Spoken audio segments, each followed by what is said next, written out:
So I've already completed my 2025 collecting goal. If you watched my kind of recap video for 2024, I said one of my goals for 2025, or even my main goal or my big goal, was to get at least one card for my 1973 Calby Batback run, of which I need about six more cards at this point.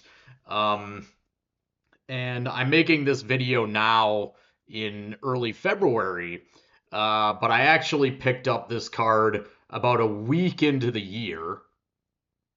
So this is the 73 Calby number 89 of Hisashi Yamada, a Hall of Fame pitcher for the Hankyu Braves, a team that is not around anymore, but he played every year of his career with that team. As I said, Hall of Famer. Yamato is actually a three-time MVP and a nearly 300 game winner. Here's the back. So as you can see, this one is really beat up. But given what this card is, I do not care because this is from the series block 2 it's called, or you could say series 2 high number cards in the set that are very hard to come by in the bat back like this one. So these come in bat back like this. The first 91 cards come in a bat back like this, and then also a back that looks something like this. This is a different card, of course. But the bat back of this card is much harder to find than its flag back brother. I would say I encounter 5 to 10 flag backs of this card before you would find one bat back like this. So pretty stoked to have this one. Mission complete for my 2025 collecting goal. Speed run, a speed run unlike any other. I completed it about a week into the year. And I wouldn't expect to find any more of these, to be honest. I have 6 more cards that I need for my, and then I will have the entire Batback 73 Calby set.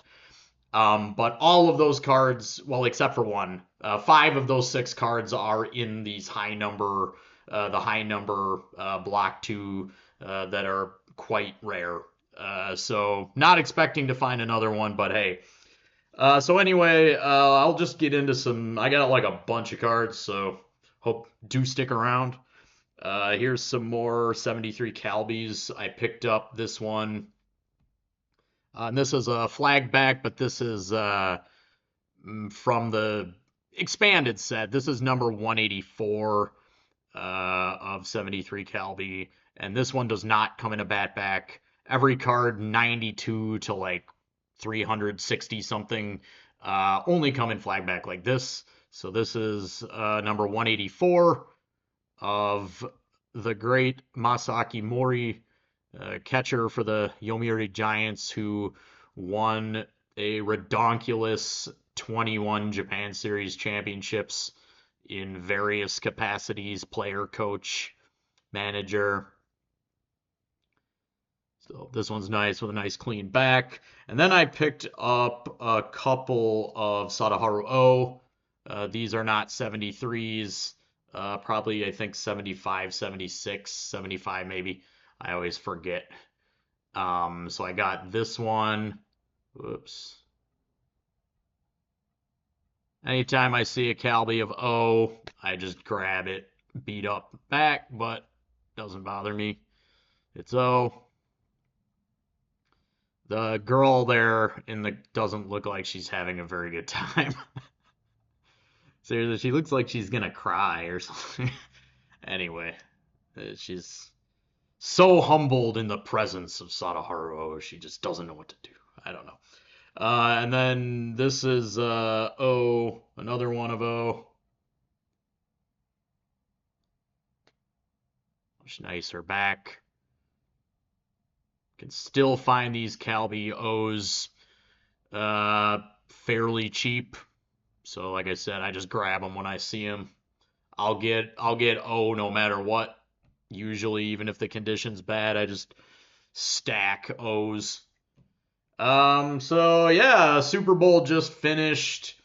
Congratulations to Jalen Hurts for leading the Eagles to the Super Bowl. You know, there aren't too many Super Bowl winning starting quarterbacks who are not eventually enshrined in the Hall of Fame, really. So Jalen Hurts probably on his way, honestly, he's got pretty good career numbers so far and a Super Bowl win. So dug up some of my Jalen Hurts rookies. This one is from 2020 Chronicles.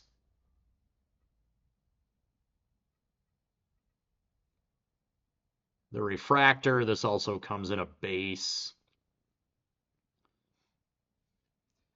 And then I actually was surprised. I didn't even realize I had this one.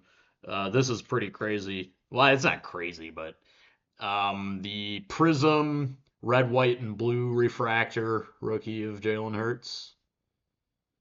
Pretty sweet. And then I have the Mosaic. This is just the base rookie of 2020 Mosaic. 2020 NFL draft class is a hell of a class, man. Herbert, Burrow, Hurts, Justin Jefferson, Jordan Love. So yeah, Jalen Hurts. Let's see. Got some random cards here. These are all MLB. I realize in sort of, I guess, even recent years, I've been more of a Japanese card guy, and honestly, that's mainly due to economic circumstances. The exchange rate and the price of new product combining means I pretty much my acquisition of just good old MLB cards is a lot less than it used to be. But I pick them up here and there when I can, even though I'm mainly Japanese right now. Got this Gunnar Henderson base Bowman Chrome rookie. Man, Gunnar Henderson is this guy is quite a player, man. He had like 9 WAR last year. Is he 23? Feel like he's a little bit overshadowed by other guys, even like Bobby and stuff. But Gunnar Henderson, and I got this bum that no one likes or cares about anymore. Heritage Refractor. I think I got this for like $8.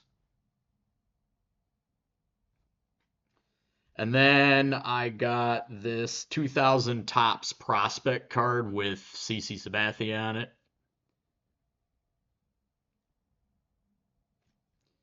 And I ripped a couple packs of what's it called? Archives.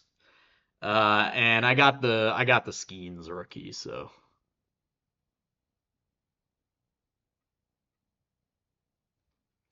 all right, I guess I'll finish it off with some more Japanese cards.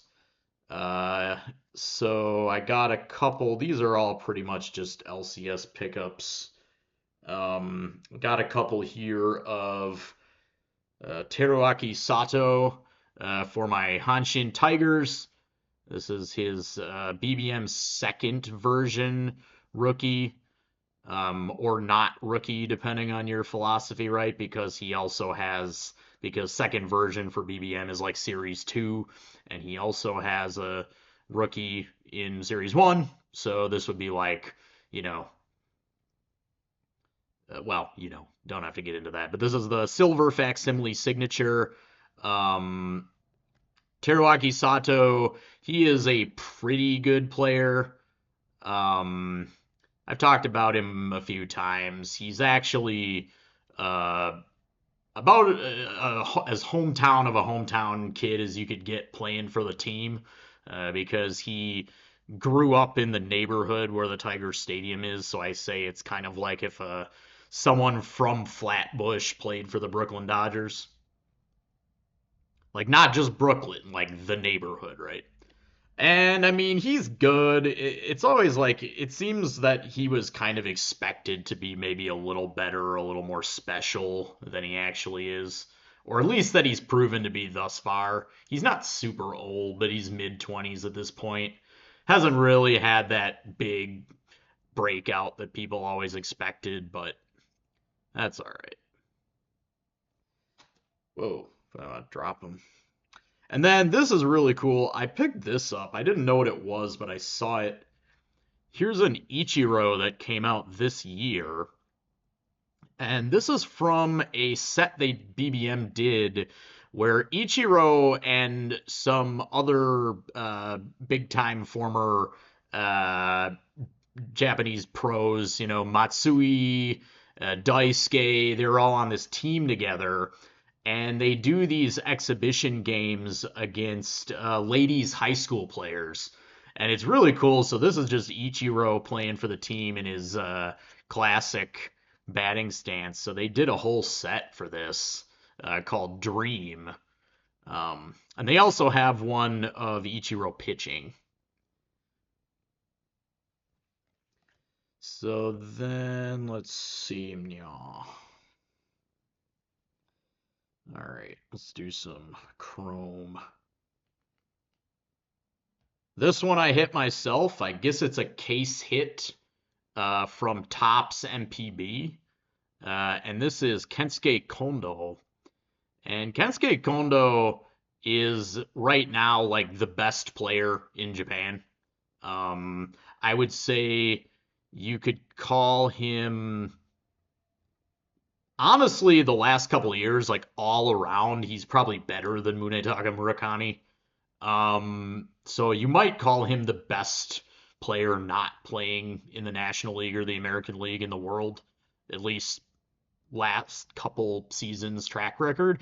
Basically, this guy used to play for the Nippon Ham Fighters, and that's Otani's former team. I believe he won a championship with Otani when they were both on that team, and he was always a good player, but he was never like. Then basically he went to the big money Hawks, and I think he went to Driveline, and then he just added power to his game, and he's a spectacular player now. Although he is in his early 30s, so he's on the wrong side of 30. You kind of wish maybe he'd done that Driveline thing a little earlier. Um, but anyway, Kensuke Kono, and I guess this is an awesome looking insert set. I think they're case hits, like I said. So Kensuke Kondo. I also, speaking of the fighters, I got one of my favorite players here in Japan playing for the fighters, Chusei Manami. I'm real high on this guy. This is a guy who I think should kind of do the Kondo thing. Like, I think this dude needs to get his ass to Driveline because he's got a loud bat, but it's just not, I think right he's kind of sitting at like mid 750 OPS, and just given his physique and his approach, like he just there's no way this guy's like a 750 OPS guy. This is, I think, some MPB shenanigans right now, or maybe it's a combination of the training approach and the dead balls and stuff. But Manami is an insane outfielder. Like, this guy's got an Ichiro laser beam in right field. It's crazy. If you haven't seen it, check out like Chusei Manami defensive highlights. Um, yeah, dude's got a cannon. And then I also got the fighter's colorful manager, Tsuyoshi Shinjo, who is himself a former major leaguer, I think with the Mets and the Giants. He was teammates with Barry Bonds. And this is an awesome color match. So NPB, Topps, Chrome, and basically all the sets have manager cards, right? Like American Topps and cards and stuff used to have manager cards, but they don't do them anymore. But they still do them in Japan. I would say that, or I should say they do them in Japan, right? Topps at least hasn't been around that long for NPB, but I would say that that's mainly because here in Japan, the manager, I would say, has a bit more of an elevated status than managers do in MLB. They're generally just kind of a bigger deal. They're kind of more covered and a bigger celebrity on the team, and generally, managers are almost always, if they're not in-house hires, but that's usually the case. Like the Giants, they will always select a former star player who only played for the Giants to be the manager. But the manager will almost always be a former player of note, not just like a nobody. One of the only counterexamples to that I can think of is Hideki Kuriyama. For he managed the Fighters and also Samurai Japan, and saw a lot of success managing those teams. But he was not much of a player of note. He was kind of a nobody as a player. Um, but that's like one of the only sort of, he was hired for not just because of like, sort of in-house nepotism, I guess you could call it, or whatever. But anyway, I'm kind of going off on a tangent, but yeah, they do manager cards here because the manager's kind of a bigger deal. And then finally, I have a couple cards of my man Nori Aoki. Nori Aoki is one of my favorite players, and one of my favorite players to collect. He finally retired at the end of last season. So this is a nice send-off card of him with the tip of the helmet. Aoki should get into the Japanese Hall of Fame, I'd say, based on his combined stats between Japan and the U.S. And the Japanese Hall does explicitly take into consideration both of those things, and actually has makes mention of players who played in the majors on their Hall of Fame plaques and everything. I know I was at probably the Hall of Fame probably a couple years ago, and I remember seeing on Hideki Matsui's plaque that it explicitly talks about his time with the Yankees and stuff. So yeah, Aoki I think is going to get in. Former Brewer, one of my favorite players. And I also have this cool one. This is from Stadium Club MPB. So they actually did Stadium Club MPB this year. Instead of Bowman, for the past couple years they did Bowman, but they switched it out for Stadium Club. And this is an awesome green parallel. Check that color match out with the jersey. So, all right, well, that's what I've got for you guys today. As always, thanks for watching. Peace.